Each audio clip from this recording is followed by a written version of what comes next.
newsreel company about this view. Yeah, well, This is what I I'll would pull say. my glasses out. It'll have a good effect, Okay. okay? Okay, and Okay. just what you were saying before is perfect. Well, I don't remember what I said. Okay, that's Go fine. ahead. Okay. All right. Go ahead. Okay. So if you were going to be sending the negative, the positive to the newsreel company, how would you describe it? You were telling me about the form. How would you describe a view like this? And Well- incorporate her question in your answer. Well, I would describe what you just asked me. No, And no, no. Start again because you have to. We don't want to cut out her voice. You don't want to cut it out. Please, and hold on, Harold, hold on.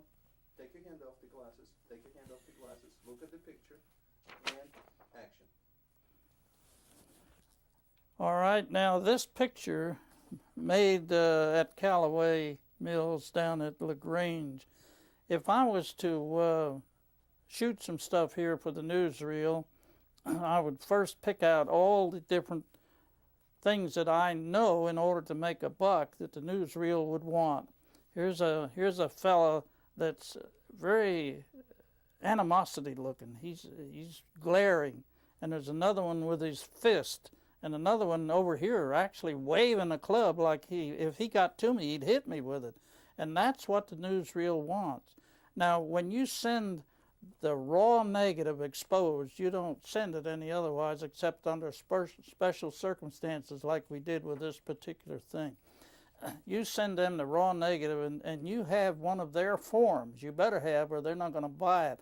But their forms are listed in a sequence to where you explain to them, like a telephoto shot, a wide angle, a medium shot, and for them to look at so-and-so.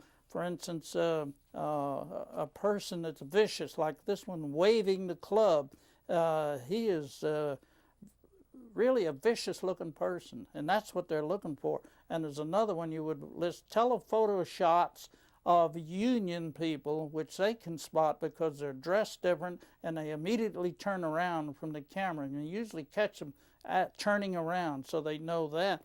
And some of the others, then they would want to also show some that were just there for effect. They were not doing anything. They didn't really want to be there. This is general work people from the mill, and they're not into this. And that's the way you do it. You don't write a caption for it. You use their form, and you fill it out that way. Then you stand a better chance. And me being a stringer, I needed the buck, and I try to adhere strictly to what their instructions were. Now, of course, the cameramen that are really hired by the newsreel companies, they can do anything they want. They can write anything they want on them, but they still better follow the instructions, or the editors of the film will just toss it aside. They don't care how good it is. They might save it for the archives, but they wouldn't use it, and they wouldn't get paid for it. So that's the way that handles for the narration on it. Now, before you started to say, I would say a general view of strike at blah-de-blah. Close-up of such and such, he's a rabble-viser. Wide shot of this group. You had started to list it very succinctly. Could you do that again for us? This could go on till next week. It won't, though. This is our last question. Go ahead. Okay. Now, And you want me to look at start me. it off that Yes, way? that's it. Yeah. Right, and please look at me. Okay. I look at you. Hi, Jake. Hey, On this picture, if I was sending one of their newsreel forums, so they'd know what it was all about, where it was, that's all on one of their forms. Your location, your date, your time, everything is taken care of at the top part of it. Your name, and they better spell it right. And then usually you start off with a wide angle shot. I mean, you know, they do that in the movies. You start off with a wide angle shot, and you put on there wide angle shot, general view and panorama of the striking crowd with union people dispersed inside of this crowd. Then on the next one you would probably go to a medium shot. And a medium shot would not be a pan shot of it. A medium shot would be of a group, and you would put medium shots, and you would list like just general workers really not interested. They want to get back to work. And then they could spot like this person holding a club. Here is the people that are really mad. They want to get in and tear everything up, even if it means their own job. And then the close-up shots with the telephoto shots, Union people, which they can spot because of the way they are dressed. And they would probably be gradually turning around so you couldn't see too much of their face. And then you would show the people that were really probably brought in from outside trying to incite a riot. And that's the way it works. And Okay, great. now, did I slobber? You did fine. Let's go on now to... Prevent the reopening of the Noonan Mills. Let me rewind this. Okay. Okay. Now, you want me to comment after the sound Afterwards, goes off? and you'll kill it. You'll kill it right after the, right after it says, just after it says, Wait, the government's paying that's for over it. there. Okay. With the television? Okay, I see it. Wait, I'll tell you when. It's not yet. Okay, stand by, please. Now I'm rolling now, George. All right, Mr. Terhune, I'm going to show you a typical newsreel segment about this strike. I want to watch it, you to watch it, and then comment on it. All Okay, right. let's go. Textile strikers flying squadron methods, National Guardsmen at Noonan, Georgia, round up a group of pickets and place them under arrest. Women as well as men are taken in the militia's net. The strikers submit peacefully and are hustled off before bristling bayonets. State highway trucks are used to transport the prisoners, numbering about 200, many of them women and girls. This drastic action, authorities explain, is taken to prevent threatened violence. Specifically, those arrested are charged with attempting to prevent the reopening of the Noonan Mills. Reminiscent of World War days is the hastily constructed internment camp in which the strikers are confined. This one is in back of Fort McPherson at Atlanta. Armed guards patrol the barbed wire enclosure surrounding the camp while the prisoners learn how it feels to be on the inside looking out. Chow time finds a lot of healthy appetites, and the incarcerated ladies make the best of their predicament. It's good old army grub, plain but nourishing, and the state is paying for it. Well, Mr. Terhune, what do you think about that? Well, I can say that's the way it was because back in those days, in the 30s, is when that the unions were violent, and then it would depend on politics because the governors of the state, they had to be sure that they was on the right side. And if they saw some rabble rousing or somebody trying to incite a riot, they would immediately want to arrest them. Now, I can honestly say I believe that most of these people, and especially the women, there may be one or two, but most of them were just innocent victims of violence. The union wanted them. See, the unions wanted to show them arrested and wanted to show that the National Guard comes in and would haul them off in a truck, and then they mentioned that it's a state-owned truck that's doing it. So that's helping the union, see, because the union wanted to show that they were just taking these people off, and all these people want to do is go back to work.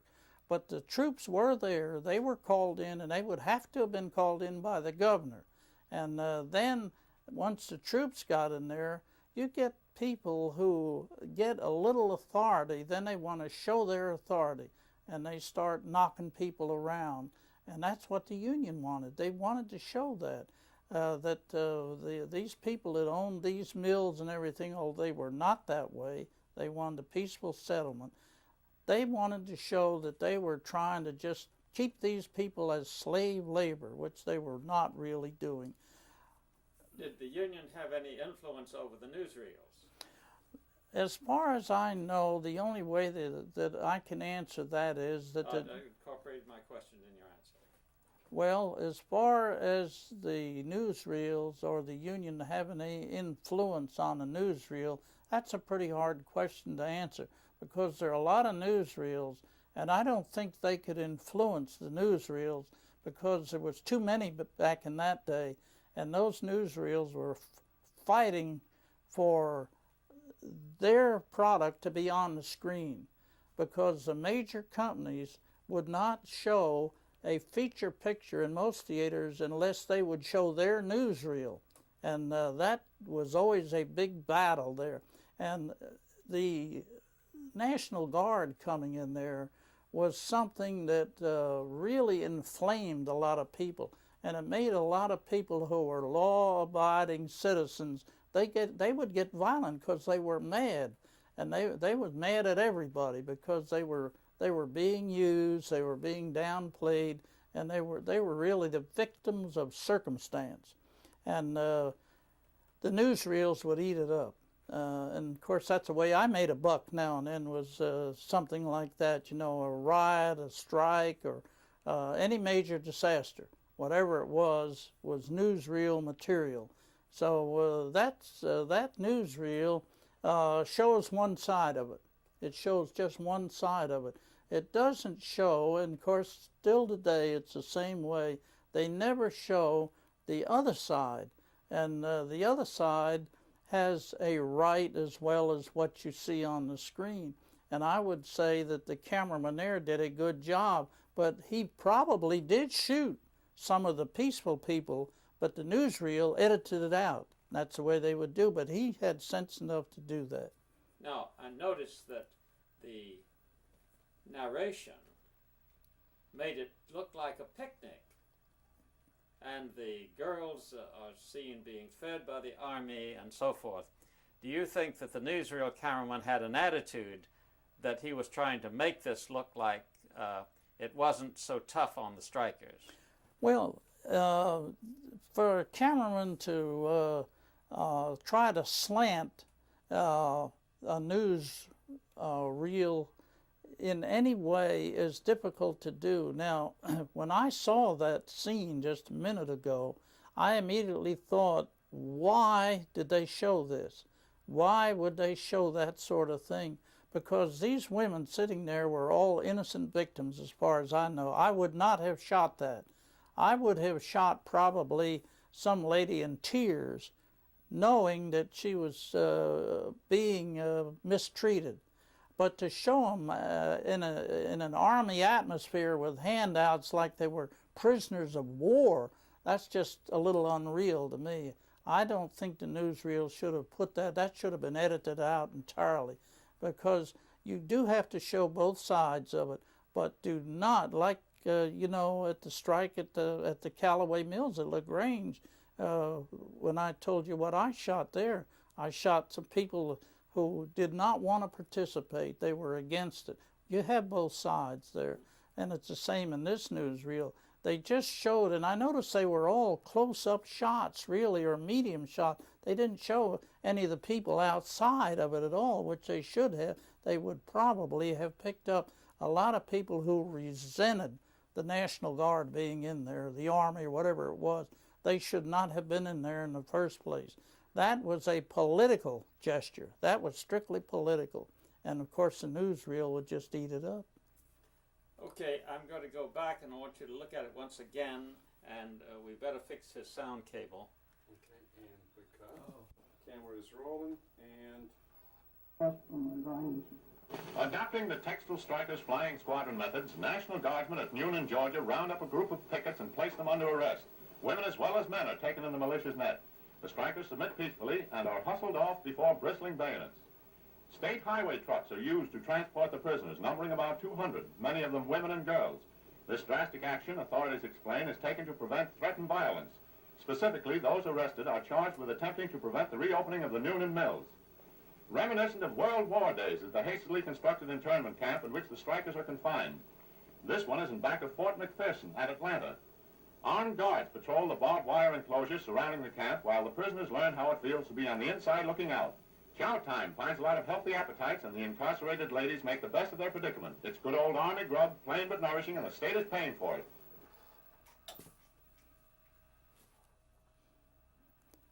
Now, watching this tape, the narrator on this tape, to me, used his voice to make like this was a picnic, and it wasn't. But he was using his voice not so much as he was watching this, but for the people in the theater. He wanted, when that hit the screen, he wanted them to feel all kinds of emotion, some mad, some laughing, because I noticed in the tape that one of the girls that was sitting there when she was being fed, they were put there particularly for the newsreel camera. And I noticed one of them couldn't help but smile, and she was getting something to eat and probably wasn't even hungry. And it was just a staged shot. Now, the cameraman staged that shot, and it never should have been done because it wasn't that way. Now, the militia or National Guard or whatever, they should never have been there either. And the narrator played up every little, and I say that 90% of that shot there, they were staged. They were staged, except maybe where the truck came around. But even then, they probably held the trucks till he got set up so he could show what he wanted in the camera. And that was not to help the strike or the people there. That was strictly for the theater, like the newspaper slants it now. He was slanting all his shots. And his voice carried over momentously with that to show, you know, this is like back in the World War and all that, you know, with the barbed wire and all that. I mean, that's, to me, almost like a fake, because that's the way it impressed me. I don't think that should ever have hit the screen. Okay. Beautiful. Well, that all right? Did you ever hear anybody talk about lint heads, and what was, if so, what was your attitude towards the... Yeah, sure. Now, Mhm. well, back in those days, the people that worked in the cotton mills, regardless of what, as you know, in those days, the environment was terrible. I mean, it was terrible. I've been in many of them. And that's all right, you have to start over because you're saying them, not cotton mill. Run that Okay. by me again. Okay, you were saying them instead of lint heads and mills and so All right. forth. Okay. All right. But then you want me to describe the lint That's- heads. yes. All right. Well, now, back in the days of the cotton mills, when they were first brought in and they were in full swing, in fact, you know, cotton was the king, King Cotton. Well, the lint heads that worked in the mills, and the lint heads were the people that worked in there, and the reason they were called lint heads, if you have ever been in one, the lint was just, the atmosphere was like it was snowing, and it would naturally get in their hair. And after it got in there for a while, you know, it was hard to get out. You know, they'd finally just ignore it. Now, some of them would wear caps and that sort of hats or a handkerchief over their head and all that sort of thing. But that was the reason they were called lint heads. And at first they resented it, but then I believe it was one of those things that finally nobody paid any attention to it. You know, they'd say, well, so-and-so's a lint head. Well, that just meant he worked in the mill. There was nothing derogatory about it at all.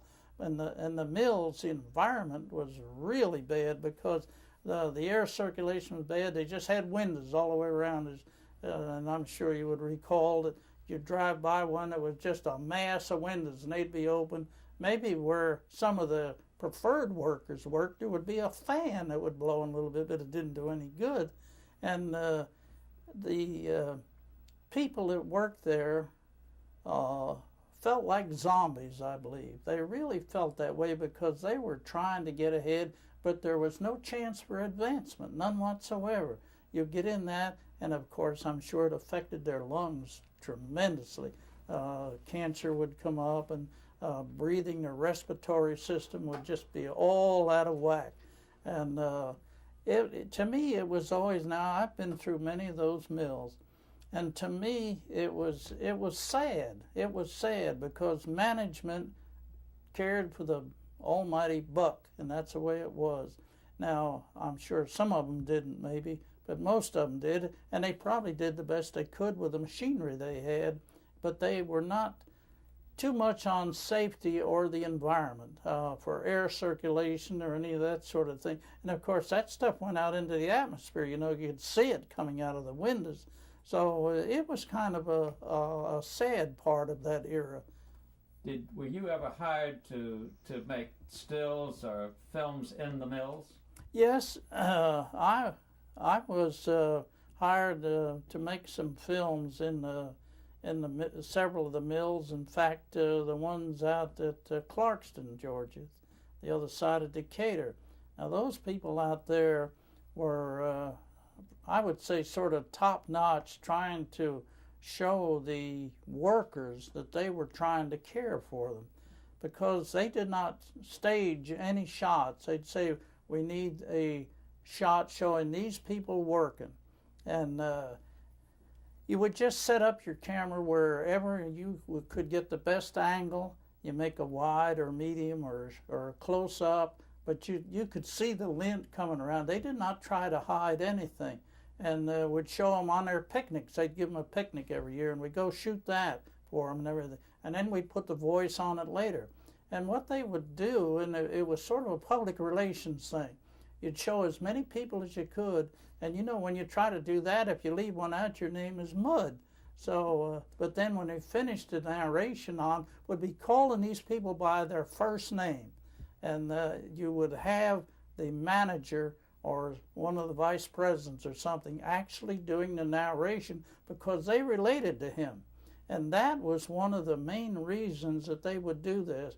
And I shot some film there, and I believe we had what we called the Georgia newsreel at the time. And I was the newsreel, and the fellow that was a salesman, he was the salesman, he was the other part of it. But it was a good morale builder. That's what it was all about. And that was one of the most interesting things, I think, because they were gradually coming up with the idea we need to do something for the worker. And the only one I did, of course, was out in Clarkston out there. And that was a nice experience there. Do you still have that film? Oh, no, gosh. All right. And no stills of it? No stills. That was strictly film. I didn't make any stills on that. What year was that? Well, that was, let's see, down there was that must have been in about, that was in the 40s. Now, that was in the 40s, and it must have been about 44, 45, something like that.